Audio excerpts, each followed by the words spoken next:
എന്തുകൊണ്ടാണ് U K ഇപ്പോഴും സ്റ്റുഡൻസിൻ്റെ ഇടയിൽ ഒരു ടോപ്പ് ഡെസ്റ്റിനേഷൻ ആയിട്ട് തുടരുന്നത്? അതിന് കുറച്ച് കാരണങ്ങളുണ്ട്.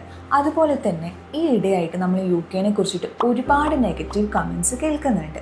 യു കെൻ്റെ സ്റ്റേ ബാക്സിനെ കുറിച്ചിട്ടും ലിവിങ് എക്സ്പെൻസിനെ കുറിച്ചിട്ടും അതുപോലെ തന്നെ അവിടുത്തെ പാർട്ട് ടൈം ജോബിനെ കുറിച്ചിട്ടും. പാർട്ട് ടൈം ജോബ് അവിടെ കിട്ടുന്നില്ല, സ്റ്റുഡൻസിന് അതിന് കുറച്ച് ബുദ്ധിമുട്ടാണെന്നൊക്കെ പറഞ്ഞിട്ട് നമ്മൾ ഒരുപാട് വീഡിയോസും കമൻറ്റ്സിൽ കൂടി ഒക്കെ നമ്മൾ കേൾക്കുന്നുണ്ട്.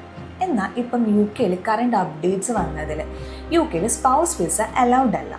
അതുകൊണ്ട് യു കെയിൽ പഠിക്കുന്ന സ്റ്റുഡൻസിനും അതുപോലെ തന്നെ ഇനി പഠിക്കാൻ പോകുന്ന സ്റ്റുഡൻസിനും അതൊരു ബെറ്റർ ഓപ്പർച്യൂണിറ്റിയാണ്. കാരണം സ്പൗസ് വർക്ക് ചെയ്യാത്തതുകൊണ്ട് നിങ്ങൾക്ക് നിങ്ങളുടെ ഓപ്പർച്യൂണിറ്റീസ് അവിടെ തന്നെ കിട്ടുകയും ചെയ്യും. നിങ്ങൾക്ക് പാർട്ട് ടൈം ജോബ്സ് നല്ല രീതിയിൽ നോക്കാനും പറ്റും. ഇതാണ് യു കെയിൽ വരുന്ന വേറൊരു അപ്ഡേറ്റ് എന്ന് പറയുന്നത്. പിന്നെ യു കെയിൽ വേറൊരു ബെനിഫിറ്റ്സ് എന്ന് പറയുന്നത് യു കെയിലെ യൂണിവേഴ്സിറ്റീസ് തന്നെയാണ്. യു കെയിൽ വരുന്നത് ടോപ്പ് റാങ്ക്ഡ് യൂണിവേഴ്സിറ്റീസാണ്. യൂണിവേഴ്സിറ്റീസായ കാംബ്രിഡ്ജും ഓക്സ്ഫോർഡ് പോലത്തെ യൂണിവേഴ്സിറ്റീസും റസൽ ഗ്രൂപ്പ്സിൽ വരുന്ന യൂണിവേഴ്സിറ്റീസ് വരെ യു കെയിൽ അവൈലബിൾ ആണ്. അതുകൊണ്ട് തന്നെ നിങ്ങൾക്ക് നല്ല ടോപ്പ് റാങ്ക്ഡ് യൂണിവേഴ്സിറ്റീസിൽ പഠിക്കാൻ പറ്റുന്ന ഓപ്പർച്യൂണിറ്റീസ് ഒരു സ്റ്റുഡൻസും മിസ് ചെയ്യാൻ താല്പര്യപ്പെടുന്നില്ല.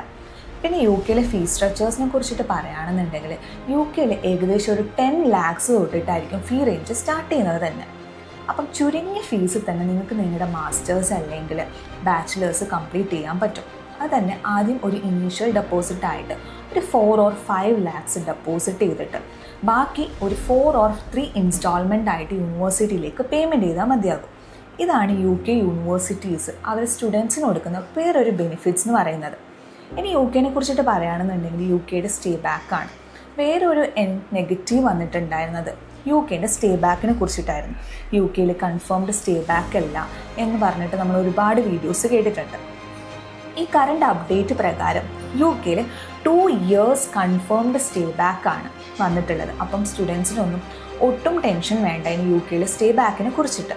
പിന്നെ വരുന്നത് യു കെയിലെ യൂണിവേഴ്സിറ്റീസിനെ കുറിച്ചിട്ടാണ്. യു കെയിൽ വന്നിട്ടുള്ളത് 1000+ യൂണിവേഴ്സിറ്റീസാണ് യു കെയിൽ ഇന്ന് അവൈലബിൾ ആയിട്ടുള്ളത്.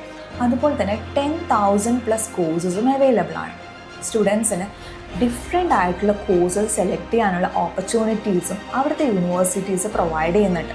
ഇപ്പോൾ ഒരു സ്റ്റുഡൻറ്റ് ഒരു കമ്പ്യൂട്ടർ സയൻസ് അല്ലെങ്കിൽ ഒരു IT കംപ്ലീറ്റ് ചെയ്ത സ്റ്റുഡൻ്റ് ആണെങ്കിൽ ആ ഒരു സ്റ്റുഡൻറ്റിന് AI അല്ലെങ്കിൽ റോബോട്ടിക്സോ ഡാറ്റാ സയൻസ് പോലത്തെ വെറൈറ്റി ഓഫ് പ്രോഗ്രാംസ് അവൈലബിൾ ആണ്. അതുപോലെ തന്നെ ബിസിനസ്സും നഴ്സിംഗ് ഹെൽത്ത് റിലേറ്റഡ് ഒക്കെ പോകുന്ന സ്റ്റുഡൻസിന് ഒരുപാട് ബെനിഫിറ്റ്സും കിട്ടുന്നുണ്ട്. ഇപ്പം യു കെയിലെ NHSനെ കുറിച്ച് പറയുകയാണെങ്കിൽ യു കെയിലെ NHS വളരെ പോപ്പുലറാണ് ആൻഡ് വളരെ സ്ട്രോങ് കൂടിയാണ്. അതുകൊണ്ട് നഴ്സിംഗ് അല്ലെങ്കിൽ ഹെൽത്ത് പ്രോഗ്രാമിന് പോകുന്ന സ്റ്റുഡൻസിന് നല്ലൊരു ബെനിഫിറ്റ്സാണ് യു കെ ഗവൺമെൻറ്റും ആൻഡ് അവിടുത്തെ യൂണിവേഴ്സിറ്റീസും പ്രൊവൈഡ് ചെയ്യുന്നത്. യു കെയിലെ മാസ്റ്റേഴ്സ് പ്രോഗ്രാമിനെ കുറിച്ചിട്ട് പറയുകയാണെങ്കിൽ യു കെയിൽ 1 year മാസ്റ്റർ പ്രോഗ്രാമാണ് വരുന്നത്. നോർമലി നമ്മൾ മറ്റ് കൺട്രീസിൽ നോക്കുമ്പോൾ ഒരു 2 years അല്ലെങ്കിൽ 1.5 years ആയിരിക്കും മാസ്റ്റർ പ്രോഗ്രാം വരുന്നത്. യു കെയിൽ 2 years അല്ലെങ്കിൽ 1 year ആയിരിക്കും നോർമലി മാസ്റ്റർ പ്രോഗ്രാം വരുന്നത്. ഇപ്പോൾ ഒരു സ്റ്റുഡൻറ്റ് എന്തെങ്കിലും ഒരു പ്രൊഫഷണൽ പ്രാക്ടീസ് ചെയ്യുന്നുണ്ടെങ്കിൽ മാത്രമേ ആ ഒരു സ്റ്റുഡൻറ്റിന് 2 year മാസ്റ്റർ പ്രോഗ്രാം വരുന്നുള്ളൂ. ഇതും യു കെയിലൊരു ബെനിഫിറ്റ്സ് കൂടിയാണ്. ആൻഡ് യു കെയിൽ ഒരു കോഴ്സ് കംപ്ലീറ്റ് ചെയ്തു 1 year കോഴ്സ് കംപ്ലീറ്റ് ചെയ്ത് കഴിഞ്ഞാൽ 2 years സ്റ്റേ ബാക്കും കഴിഞ്ഞ് നിങ്ങൾക്ക് അവിടെ സെറ്റിൽ ആവണമെന്നുണ്ടെങ്കിൽ അവിടെ തന്നെ വർക്ക് നോക്കിയിട്ട് ഫുൾ ടൈം വർക്കിൽ കയറാൻ പറ്റുന്ന ഓപ്പർച്യൂണിറ്റിയും ഇന്ന് യു കെ പ്രൊവൈഡ് ചെയ്യുന്നുണ്ട്. ഇനി നിയറസ്റ്റ് ആയിട്ട് യു കെയിൽ വരുന്ന ഇൻടേക്ക് എന്ന് പറയുന്നത് സെപ്റ്റംബർ ഇൻടേക്കാണ്. സെപ്റ്റംബർ, ജാൻ ആൻഡ് മെയ് ആയിരിക്കും യു കെയിൽ വരുന്ന കറണ്ട് ഇൻടേക്ക് എന്ന് പറയുന്നത്.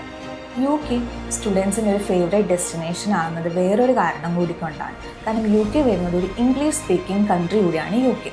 അപ്പം അതുകൊണ്ട് നിങ്ങൾക്ക് അവിടെ ജോബ് നോക്കുന്നതായിട്ട് വേറെ ബുദ്ധിമുട്ടൊന്നും വരുന്നില്ല. കമ്മ്യൂണിക്കേഷനിൽ ഒരു ബുദ്ധിമുട്ടും സ്റ്റുഡൻസിന് ഫേസ് ചെയ്യേണ്ടി വരുന്നില്ല.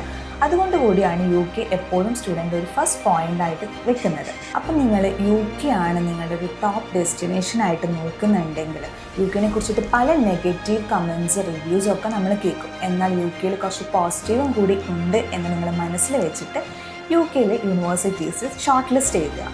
അതുപോലെ തന്നെ ഇതുപോലെ റിലേറ്റഡ് ആയിട്ടുള്ള വീഡിയോസ് വേണമെന്നുണ്ടെങ്കിൽ കമൻറ്റിൽ മെൻഷൻ ചെയ്താൽ മതി. സോ ഇനി അടുത്ത വീഡിയോ ആയിട്ട് വരുന്നത് വരെ ബൈ.